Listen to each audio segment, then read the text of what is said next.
Em nome do Pai que me criou e do Filho que me resgatou e do Espírito Santo que me santificou, divina vontade reina na minha vontade.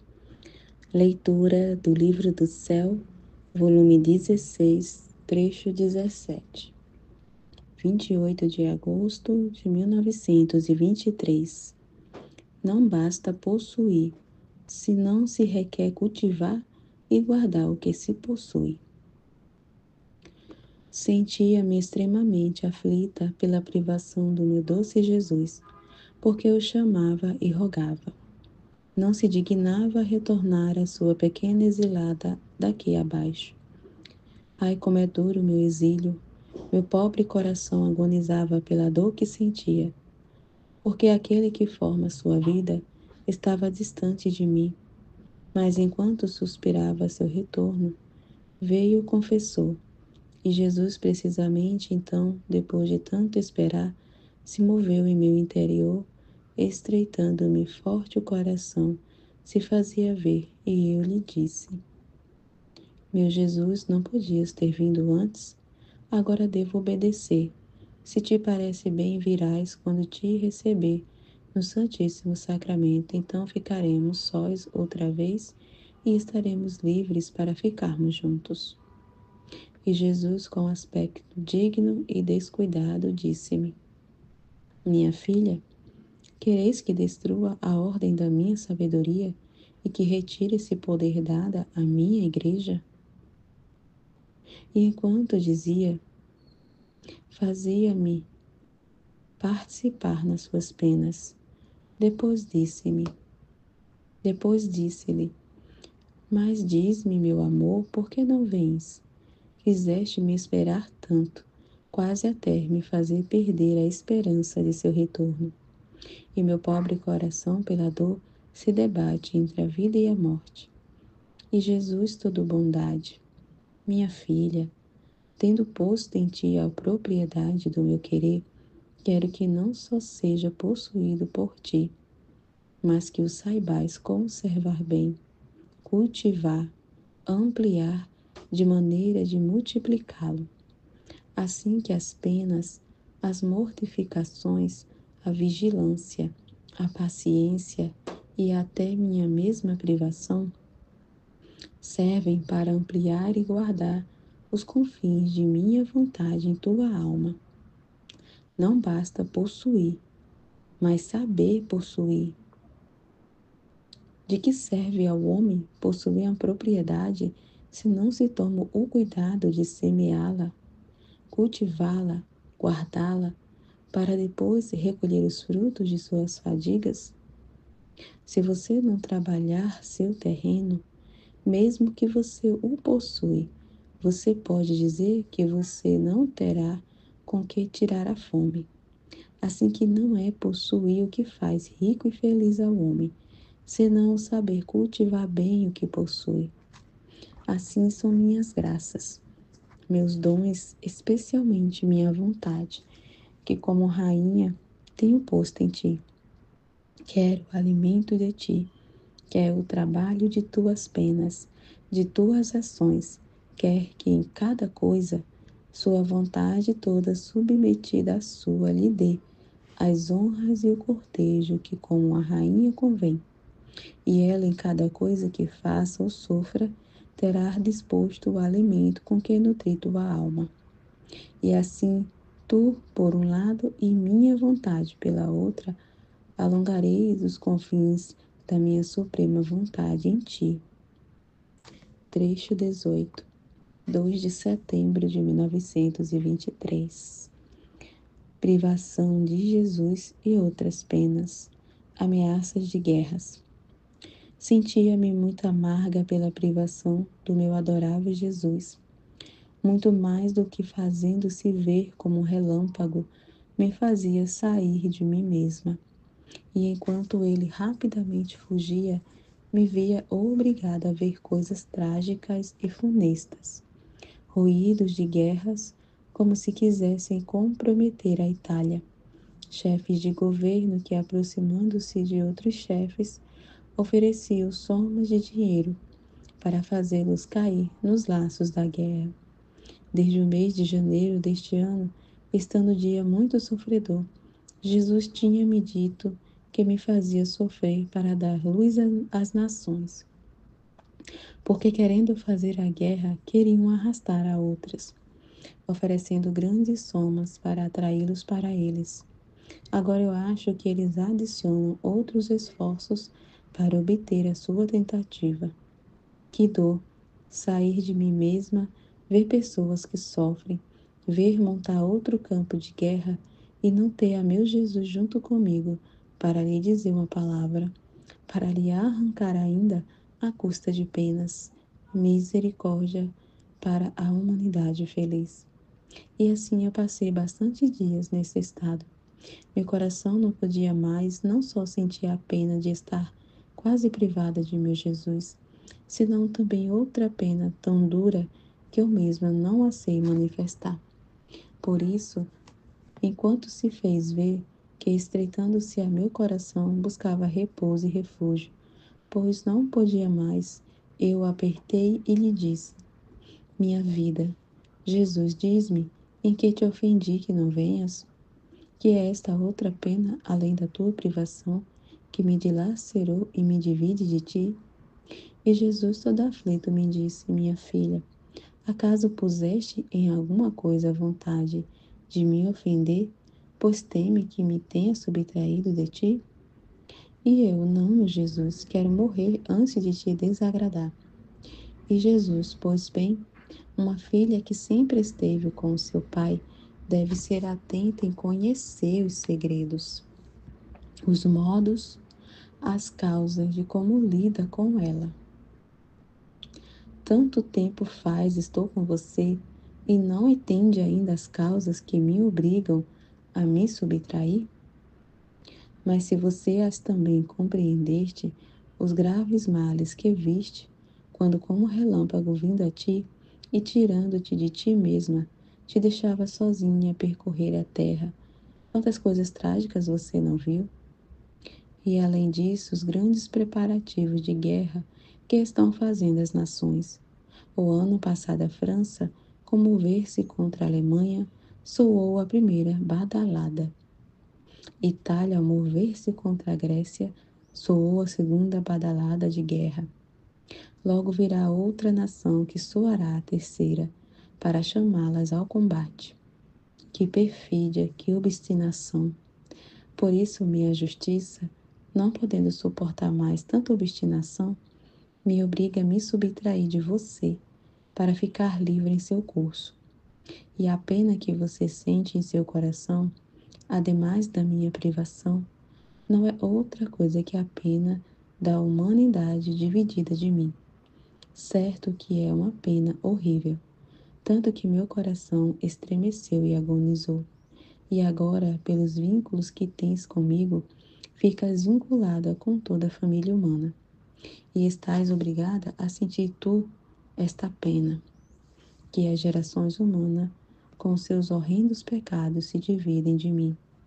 Coragem, não se abata, faça que deixe livre o curso da justiça, e depois estarei de novo contigo, e rezaremos e choraremos juntos pela sorte do homem, a fim de que não vá mais errante sobre a terra, senão que retorne a seu Deus. Trecho 19, 6 de setembro de 1923. Quando o amor acaba, começa a culpa. Sentia-me petrificada pela dor da privação do meu doce Jesus. Parece-me que também suas breves visitas como relâmpagos, sua sombra, vão diminuindo, único sustento meu na sua privação, que como pequenas gotas de orvalho sustentam a pobre planta da minha alma, que queimada seca por sua privação e lhe dá um fio de vida para não fazê-la morrer, mas estava toda resignada à sua vontade e buscava, por quanto estava em mim, seguir meus atos interiores, como quando, junto com Jesus, empreendi o voo em seu santíssimo querer.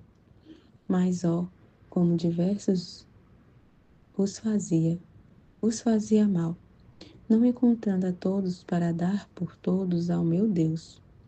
Então estava dizendo em meu interior: meu Jesus, no teu querer, uno os meus pensamentos aos teus. E como os teus pensamentos circulam em cada inteligência criada, quero que cada pensamento tome dos teus o amor de sua inteligência, para poder pôr no voo do amor cada pensamento de criatura.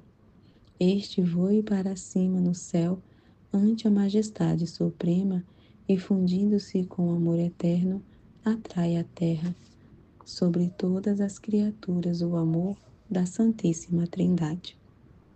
Agora, enquanto isso e outras coisas fazia, meu adorável Jesus se moveu dentro de mim e, suspirando, me disse: minha filha, tu não podes estar sem mim, e muito menos posso eu estar sem ti.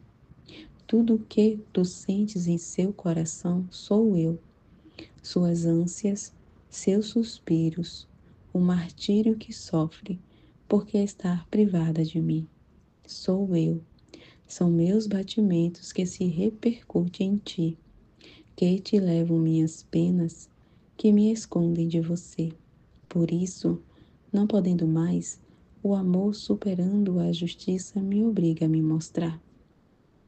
E enquanto dizia, fez-se ver, meu Deus, quem pode dizer como me senti renascer? Depois adicionou: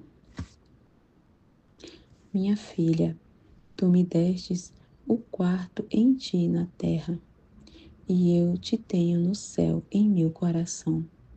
Então, enquanto você está na terra, você está comigo no céu. A divindade se deleita com a pequena filha do supremo querer, tendo-a com eles no céu. E como temos a nossa pequena filha no céu e na terra, não nos convém destruir a terra como a justiça gostaria de fazer, merecendo as criaturas. Aos mais desaparecerão muitas cidades. A terra vai abrir redemoinhos em diferentes pontos, fazendo desaparecer lugares e pessoas. As guerras a dizimarão, mas por consideração de nossa pequena filha não a destruiremos, tendo dado a ela a tarefa de fazer viver nossa vontade sobre a terra. Por isso tem valor, não te abatas demasiado em minha ausência. Deves saber que não poderei durar muito sem me fazer ver. Eu mesmo não posso. E você não cessa jamais, jamais de me amar. Não só por você, mas também por todos os nossos queridos irmãos. Com efeito, queres tu saber por que Adão pecou? Porque esqueceu que eu o amava e esqueceu de me amar. Foi este o primeiro germe de sua culpa. Se estivesse pensado que eu o amava muito e que ele estava obrigado a me amar, jamais teria decidido desobedecer-me. Então primeiro parou o amor, depois começou o pecado. E assim que cessou de amar a seu Deus, cessou o verdadeiro amor a si mesmo. Seus membros e suas potências se rebelaram a ele mesmo, perdeu o domínio, a ordem e se voltou temeroso. Não só isso, mas cessou o verdadeiro amor para com as outras criaturas, enquanto que eu havia criado com o mesmo amor que reinava entre as divinas pessoas, no qual um devia ser a imagem do outro, a felicidade, a alegria, a vida do outro. Por isso, vindo à Terra, as coisas às quais dei mais importância foi que se amassem um ao outro como eram amados por mim, para dar-lhes meu primeiro amor, para fazer pairar sobre a terra o amor da Santíssima Trindade. Por isso, em todas as tuas penas e privações, não te esqueças jamais que eu te amo muito, para nunca te esquecer de me amar. E como filha do nosso querer, tens a tarefa de me amar por todos. Assim estará na ordem e não terá medo de nada. Trecho 20. 9 de setembro de 1923. A divina vontade é inferno para o demônio, e ele a conhece só para odiá-la. Eu me senti com algum medo ainda. Quem sabe se não fosse o meu adorável Jesus que se dignasse falar comigo, manifestando-me tantas verdades sublimes, especialmente sobre a vontade divina. Mas o inimigo, para me arrastar ao engano, e enquanto parece que com tantas verdades me eleva em alto, logo me precipitará no abismo. E dizia entre mim: meu Jesus, livra-me das mãos do inimigo. Eu não quero saber nada. A única coisa que me interessa é salvar minha alma. Então, o bendito Jesus, movendo-se em meu interior, me tem dito: minha filha, por que temes? Não sabes tu que o que menos sabe de mim, a serpente infernal, é da minha vontade? Porque não quis fazê-la, e não a fez, nem a conheceu, nem a amou, muito menos penetrou nos segredos de meu inescrutável querer, para conhecer seus efeitos, o valor de minha vontade. E se não os conhece, como pode falar dela? Mas bem, a coisa que mais aborrece é que a alma faça minha vontade. A ele não lhe importa se a alma reza, se confessa, se comunga, se faz penitência, se faz milagres, senão a coisa que mais o danifica é que a alma faça minha vontade. Porque assim que se rebelou, a minha vontade foi criado nele o inferno, seu estado infeliz, a raiva que o corrói, assim que minha vontade é inferno para ele. E cada vez que vê a alma sujeita a meu querer, conhecer os méritos, o valor, a santidade dela, se sente duplicar o inferno, porque vê na alma criar o paraíso, a felicidade, a paz por ele perdidas. E quanto mais meu querer é conhecido, tanto mais fica atormentado e furioso. Portanto, como poderia te falar de meu querer, se forma seu inferno? E se te falasse, suas palavras formariam em você o inferno, porque ele conhece minha vontade só para odiá-la, não para amá-la. E o que se odeia nunca leva a felicidade, a paz, e além disso, sua palavra está vazia de graça, portanto não pode conferir a graça de fazer minha vontade. Trecho 21, 14 de setembro de 1923. Todas as criaturas giram em torno de Deus, assim como a Terra gira ao redor do Sol. Eu estava pensando como todas as coisas giram em torno do Sol. A Terra, nós, todas as criaturas, o mar, as plantas, todos em suma, todos giramos ao redor do Sol. E porque giramos ao redor do Sol, ficamos iluminados, recebemos seu calor, assim que ele reflete seus raios ardentes sobre todos. E nós, a criação, toda girando ao seu redor, gozamos de sua luz e recebemos parte dos efeitos e bens que o Sol contém. Agora, quantos seres giram ao redor do Sol divino? Todos. Todos os anjos, os santos, os homens, todas as coisas criadas. A própria Mamã Reina não tem o primeiro giro, que rapidamente girando em torno, ele absorve todos os reflexos do Sol eterno? Agora, enquanto isso eu pensei, meu divino Jesus se moveu em meu interior e me estreitando toda ele me disse: minha filha, foi precisamente esta a finalidade para a qual criei o homem, para que me guie, para que me girará sempre ao redor.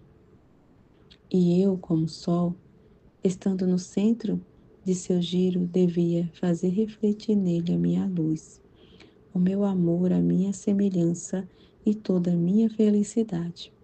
A cada sua volta devia dar sempre novos contentamentos, nova beleza e flechas mais ardentes. Antes que o homem pecasse, minha divindade não estava oculta ao homem, porque com me girar em torno, ele era meu reflexo. Portanto, era a pequena luz. Era então como connatural que, sendo eu o grande sol, a pequena luz pudesse receber os reflexos da minha. Enquanto pecou, parou de me girar ao redor. Sua pequena luz se escureceu, ficou cego e perdeu a luz para poder ver em carne mortal minha divindade. Por quanto a criatura é capaz, tanto que ao vir a redimir o homem, tomei a carne mortal para me fazer ver. Não só porque junto com a carne o homem havia pecado, e eu juntamente com a carne devia expiar, senão porque lhe faltavam os olhos para poder ver minha divindade. Tão certo é que minha divindade, que habitava em minha humanidade, como relâmpagos e as gotas, pôde apenas sair algum raio de luz de minha divindade. Olhe então que grande mal é o pecado. É perder o homem seu giro em torno de seu Criador. É anular a finalidade de sua criação. É mudar-se de luz em trevas, de belo em horrível. É um tão mal que com toda a minha redenção não pude restituir-lhe os olhos, para poder ver em carne mortal a minha divindade, senão somente quando esta carne do homem, desfeita, pulverizada pela morte, ressuscite de novo no dia do juízo. O que aconteceria se a criação toda pudesse faltar ao seu giro em torno do sol? Todas as coisas se transtornariam, perderiam a luz, a harmonia, beleza. Uma coisa chocaria com a outra, e apesar de haver sol, não girando ao redor dele, o sol estaria, para toda a criação, como morto. Agora o homem, com o pecado original, perdeu seu giro em torno de seu Criador, e por isso perdeu a ordem, o domínio de si mesmo, a luz. E cada vez que peca, não só não gira em torno de seu Deus, senão que nem sequer em torno dos bens da redenção, que como um novo sol veio ali trazer o perdão e a salvação. Mas você sabe quem não se detém jamais em meu giro? A alma que faz e vive minha vontade. Ela corre sempre, não se detém jamais e recebe todos os reflexos de minha humanidade e também os raios de luz de minha divindade. Trecho 22, 21 de setembro de 1923. Provas da alma. Justiça que faz nela nosso Senhor, o cerco da divina vontade, e como é necessário olhar para dentro deste cerco. Sentia-me muito amarga pela privação do meu doce Jesus. Parecia-me que tudo havia terminado, quase sem mais esperança de que voltasse a sua pequena e pobre exilada. O coração sentia-o ser desfeito pela dor, pensando que não poderia ver mais aquele que, havendo vivido junto comigo, formava a minha mesma vida. E agora minha vida está desaparecida e dividida em mim. Meu Jesus, como é que tão brutalmente me matas? Senti e sinto as penas do inferno, que enquanto eu morro, eu sou forçada a viver. Agora, enquanto eu estava nesse estado tão doloroso, meu sempre amável Jesus se moveu em meu interior e, tirando um braço, me tem abraçado para me dar a vida e me disse: Minha filha, meu querer quis fazer justiça por ti. Isto era necessário para provar a tua fidelidade, porque em todas as minhas obras concorrem todos os meus atributos. E quando as gerações vejam tudo o que fiz em ti, surpreendidas dirão: como não devia fazer tudo isto, se tanto lhe deu? Minha justiça fará ver as provas que te fez sofrer, e lhes dirá a eles: a fiz passar através do fogo de minha justiça, e a encontrei fiel. Por isso, meu amor tem continuado seu curso. Além disso, saiba que o primeiro a fazer justiça de você foi meu amor. Quantas provas não te fez sofrer para estar seguro do teu amor? A segunda foi a cruz, que fez severa justiça de você, tanto que meu querer atraído por meu amor e por minha cruz, quis descer em ti e fazer-te viver nele. Mas também o meu querer não quis ser menos que o meu amor e que minha cruz. E para estar seguro, ciumento se tem subtraído, fazendo-te justiça para ver se continuastes os teus voos no meu querer sem mim. Quando eu ouvi isto, disse: ah, como podia eu seguir esses voos sem ti? Faltava-me a luz, e se começava, não terminava, porque não estava comigo aquele que, me fazendo tudo presente, me fazia agir por todos, fazendo-me ligar todas as relações entre o Criador e toda a criação. A minha mente nadava no vazio sem encontrar ninguém. Como podia fazê-los? E Jesus, seu começo era fazer, e a dor de não poder terminar era cumprir. Por isso, ânimo e fidelidade são necessários. Com um pouco de prova, é sempre mais verdadeiro e seguro. E além disso, se não foi perdão, se não foi isentada, nem sequer minha rainha mãe destas provas, você gostaria de ser você isentada? Depois de algum tempo voltou de novo e se fazia ver dentro de mim no meio de um círculo, sobre o qual convidava as almas a subir, para fazê-las caminhar sobre esse círculo.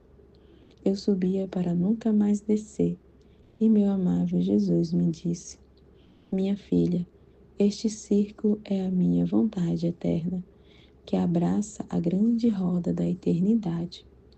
Tudo que está dentro deste círculo não é outra coisa que tudo que fez a minha humanidade na divina vontade, para buscar que meu querer se cumprisse como no céu, assim na terra. Tudo está preparado e feito. Não resta mais que abrir as portas e fazê-lo conhecer, para fazer o homem tomar a possessão. De mim foi dito, quando eu vim à terra para redimir o homem, que teria sido a salvação e a ruína de muitos. Assim se dirá também agora que esta minha vontade será ou de grande santidade, porque minha vontade é de absoluta santidade, ou de ruína para muitos. Olhe naquele círculo. Enquanto se gira, é necessário ver para dentro, jamais para fora, porque dentro está a luz, o conhecimento, a minha força e os meus atos como ajuda, alento e vida, para poder tomar a vida de minha vontade. Fora não há nada disto, encontrarão as trevas e se precipitarão no abismo. Por isso, seja atenta, mantenha sempre fixa o olhar em meu querer, e você se encontrará com a plenitude da graça de viver em minha vontade. Amém? Fiat.